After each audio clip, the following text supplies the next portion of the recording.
Tot això són tovalloletes higièniques que estaven incrustades al fons marí de la platja de la Mar Bella. Conegudes com el monstre de les clavegueres, són el principal residu inorgànic que els apneistes han extret aquest matí. Està ple de merda tot això.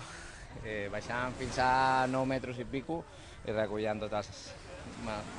Semblaven tovalletes de bebè totes les que n'hi havia per allà sota. Practicants de surf de rem, nedadors i personal de suport a la sorra també hi han col·laborat. El que més hem trobat és tovalloletes d'UVC.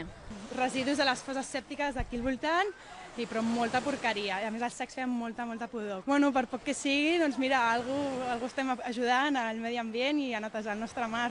Són 60 els voluntaris que han participat d'aquesta acció promoguda a través de les xarxes socials. S'han dividit en equips i s'han distribuït les tasques per retirar el màxim de residus possible, tot organitzat com una carrera de relleus. En total han cobert 150 metres de subsòl marí. Es tracta d'una iniciativa fomentada per la plataforma City Size, Natura i l'associació YouTube, tot plegat per preservar l'ecosistema del litoral barceloní, que acull una gran diversitat d'espècies, i conscienciar els ciutadans.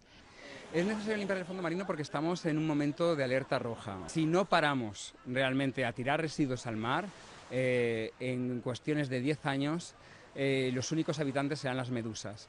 Recorden també que l'únic que es pot llançar pel vàter és el paper higiènic i que la resta de materials, com les tovalloletes per a bebès, les compreses o les ampolles de plàstic, tarden més de 100 anys a descomposar-se al mar.